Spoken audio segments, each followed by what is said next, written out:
જનાબ Babubhai Supariwala girls primary school, ધોરણ 6, વિષય વિજ્ઞાન. એમાં પ્રકરણ 11, પ્રકાશ, પડછાયો અને પરાવર્તન.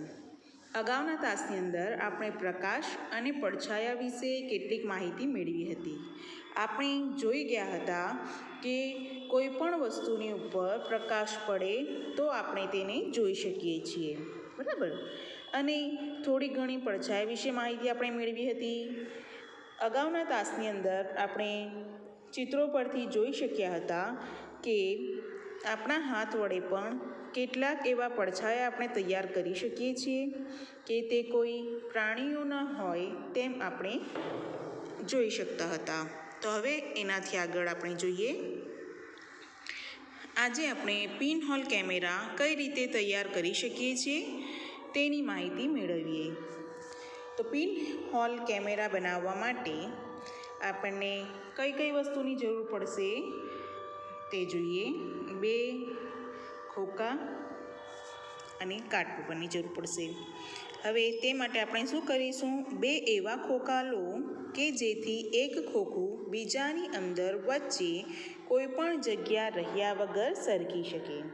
એટલે 2 એવા ખોખા લેવાના છે જે એકબીજાની અંદર કોઈ પણ જગ્યા રહ્યા વગર સરકી શકે.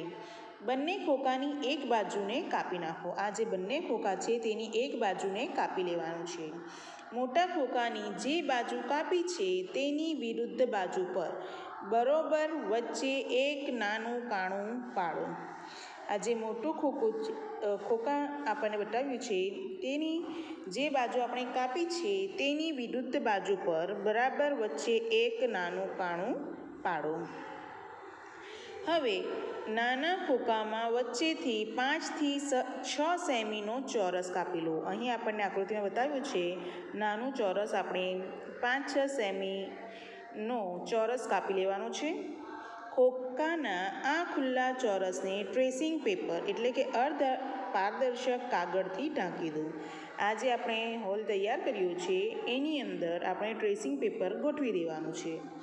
નાના ખોખાને છિદ્રવાળા મોટા ખોખાની અંદર એવી રીતે સરકાવો કે જેથી ટ્રેસિંગ પેપરવાળી બાજુ અંદરની તરફ રહે. જુઓ, અહીં આપણે જોઈ શક્યા કે જે નાનો ખોખો હતો એની અંદર આપણે એક હોલ તૈયાર કર્યું હતું અને એની અંદર આપણે ટ્રેસિંગ પેપર મૂક્યું હતું, બરાબર. હવે એ ખોખા જે ટ્રેસિંગ પેપરવાળો ખોખો છે એ ખોખાને આપણે આ મોટા ખોખાની અંદર એવી રીતે સરકાવવાનું છે જેથી એ અંદર બરાબર ફિક્સ થઈ જશે, બરાબર. આ રીતે આપણો પિનહોલ કેમેરો ઉપયોગ માટે તૈયાર છે. એટલે આપણે આ જે રચના તૈયાર કરી છે એને પિનહોલ કેમેરા એટલે પિન જેવું કેમેરા તૈયાર થશે. હવે આપણે આ કેમેરો તો તૈયાર કરી નાખ્યો, બરાબર, પણ હવે તેને ઉપયોગમાં કઈ રીતે લઈશું તે જોઈએ. હવે આપણે પિનહોલ કેમેરા વડે વસ્તુના પ્રતિબિંબ જોવા એટલે કે કોઈ પણ આપણે વસ્તુ જોવી હોય તો તેના માટે આપણે શું કરીશું? તો પિનહોલ કેમેરાને પકડીને નાના ખોખાની ખુલ્લી બાજુમાંથી જુઓ.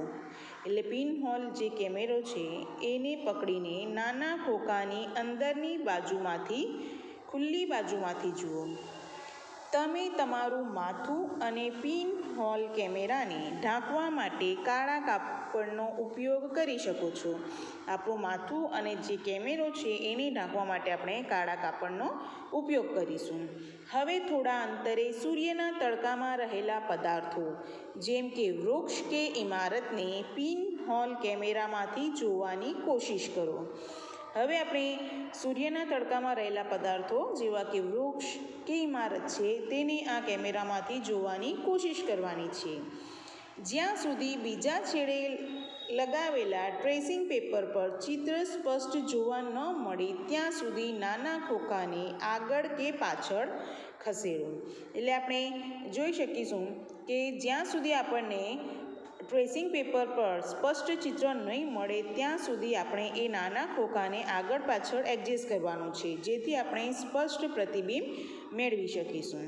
એટલે પિનહોલ કેમેરો તો આપણે તૈયાર કરી નાખ્યું છે પણ એ પ્રતિબિંબ જોવા માટે આપણે શું કરવું જોઈએ એ પ્રવૃત્તિ આપણને અહીં બતાવી છે, બરાબર. એટલે કે કઈ રીતે આપણે એ પ્રતિબિંબ સ્પષ્ટ રીતે જોઈ શકીશું. બરાબર. ચાલો હવે એનાથી આગળ આપણે જોઈએ કે તે કયા સિદ્ધાંત પર કાર્ય કરે છે. તો પ્રકાશ સીધી રેખામાં ગતિ કરે છે તે સિદ્ધાંત પર પિનહોલ કેમેરા કાર્ય કરે છે.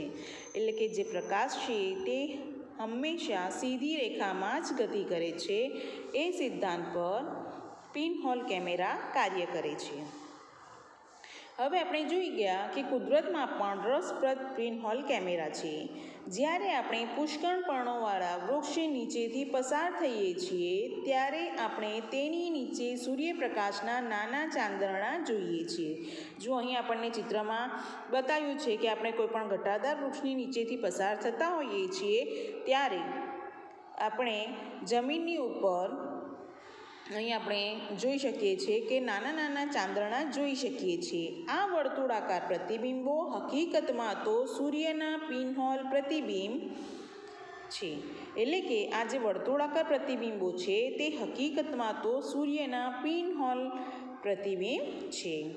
પર્ણો વચ્ચેની જગ્યાઓ પિનહોલ તરીકે વર્તે છે. એટલે જે પર્ણો છે એમની વચ્ચેની જે જગ્યા છે તે પિનહોલ તરીકે વર્તે છે. આ જગ્યાઓ એ બધા જ પ્રકારના અનિયમિત આકાર છે પણ આપણને સૂર્યનું વર્તુળાકાર પ્રતિબિંબ જ દેખાય છે. એટલે આપણે જે પર્ણની વચ્ચેની જગ્યા જોઈએ તેનો આકાર કેવો છે? અનિયમિત છે. બરાબર. પણ એ અનિયમિત આકારની વચ્ચે પણ વચ્ચેની જે જગ્યાઓ છે તે પિનહોલ કેમેરા તરીકે વર્તે છે. બરાબર. એટલે કે આ જગ્યાઓ એ બધા જ પ્રકારના અનિયમિત આકાર છે પણ આપણને સૂર્યનું વર્તુળાકાર પ્રતિબિંબ દેખાય છે. હવે ફરીથી જ્યારે ગ્રહણ થાય ત્યારે સૂર્યના પ્રતિબિંબનું સ્થાન નિર્ધારિત કરો અને તમે એને જોવાનો પ્રયત્ન કરો તો તમને ગ્રહણ પણ તમે આ રીતે સારી રીતે જોઈ શકશો. હવે આપણે એનાથી આગળ પ્રકાશનું પરાવર્તન કોને કહેવાય તે જોઈએ. પહેલાં એની વ્યાખ્યા જોઈ લઈએ, પછી સમજૂતી લઈએ. કોઈપણ વસ્તુની સપાટી પરથી પ્રકાશના કિરણની અથડાઈને પાછા ફરવાની એટલે કે પ્રકાશની દિશા બદલવાની જે ક્રિયા છે એને પ્રકાશનું પરાવર્તન કહે છે.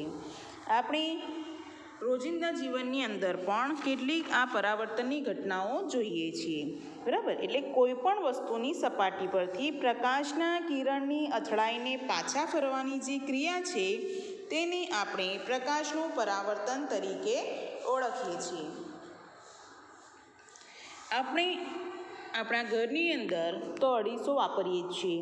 બરાબર. તમે અરીસા તરફ જ્યારે જુઓ છો તો તેમાં તમારો ચહેરો તમે જોઈ શકો છો. અરીસામાં જે જુઓ છો એ તમારા ચહેરાનું પ્રતિબિંબ છે. આપણે અરીસાની સામે જે પદાર્થો હોય એ તમામનું આપણે અરીસામાં પરાવર્તન જોઈએ છીએ. ઘણીવાર આપણે તળાવ કે સરોવરના પાણીમાં વૃક્ષો, ઇમારતો કે અન્ય પદાર્થોના પ્રતિબિંબ જોઈએ છીએ.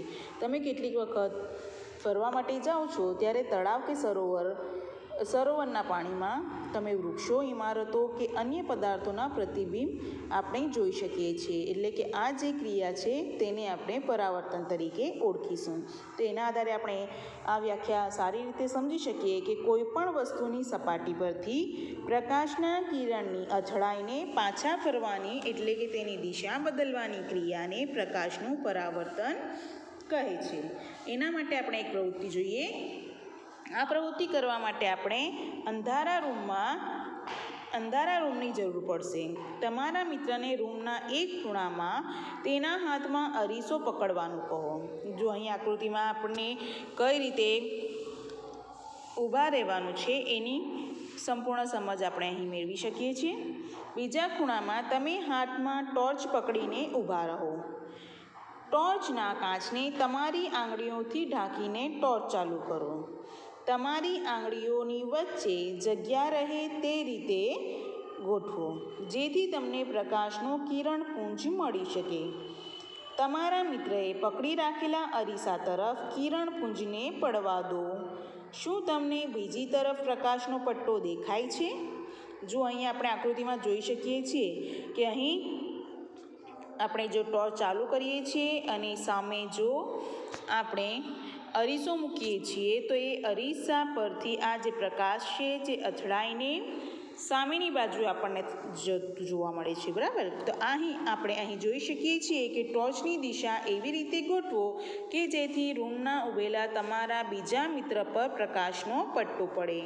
એટલે કે અહીં આપણે જોઈ શકીએ છીએ કે આ પ્રવૃત્તિ આપણને શું દર્શાવે છે કે અરીસો તેના પર પડતા પ્રકાશની દિશા બદલી શકે છે. સમજાય છે? તો અહીં આપણે આકૃતિ પરથી જોઈ શકીએ છીએ કે અહીં આ ટોર્ચમાંનું કિરણપુંજ અહીં અરીસા પર પડે છે, તો અહીં આ પ્રકાશનો પટ્ટો અથડાઈને તમારા મિત્રની ઉપર પ્રકાશનો પટ્ટો આપણને જોવા મળે છે. એટલે કે અહીં પ્રકાશની દિશા છે તે આપણે બદલતી જોઈ શકીએ છીએ. સમજાય છે? એટલે અહીં આપણે આ ચેપ્ટરની અંદર પ્રકાશ શું છે, પડછાયો શું છે અને પરાવર્તન શું છે તે જોઈ ગયા. હવે આપણે આગળ જોઈએ કે અપારદર્શક પદાર્થ પ્રકાશને તેમાંથી પસાર થવા દેતા નથી. આપણે અગાઉના તાસની અંદર જોઈ ગયા છીએ કે અપારદર્શક પદાર્થ શું કરે છે, પ્રકાશને તેમનામાંથી પસાર થવા દેતા નથી. પારદર્શક પદાર્થો તેમનામાંથી પ્રકાશને પસાર થવા દે છે અને આપણે તેમનામાંથી પદાર્થોને સ્પષ્ટ જોઈ શકીએ છીએ. આ બધી તેની વ્યાખ્યાઓ છે, બરાબર. આપણે અગાઉ જોઈ ગયા છે તે એનું આપણે જરાક રિવિઝન કરી લઈએ કે અપારદર્શક છે તેમાંથી પ્રકાશ પસાર થતો નથી, પારદર્શક છે તેમાંથી સંપૂર્ણપણે પ્રકાશ પસાર થાય છે, જેથી તેને આપણે શું કહીશું, પારદર્શક પદાર્થ. પારદર્શક પદાર્થોમાં શું થાય છે કે તેમાંથી પ્રકાશ અંશતઃ એટલે કે થોડો પસાર થાય છે. પ્રકાશના પથમાં અપારદર્શક પદાર્થ આવતા પડછાયો રચાય છે. આપણે જોઈ ગયા છીએ, બરાબર, કે પ્રકાશના માર્ગમાં કોઈ અપારદર્શક વસ્તુ આવે છે ત્યારે પડછાયો રચાય છે. પિનહોલ કેમેરાને સાદી વસ્તુઓ વડે બનાવી શકાય છે. આપણે જોઈ ગયા આજે જ કે આપણે પિનહોલ કેમેરા બનાવવા માટે આપણે જે સાદી વસ્તુઓ છે એનો જ ઉપયોગ કરીએ છીએ.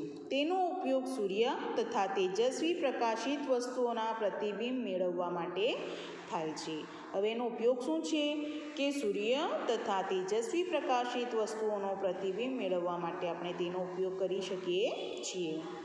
અરીસામાં પરાવર્તનથી સ્પષ્ટ પ્રતિબિંબ મળે છે.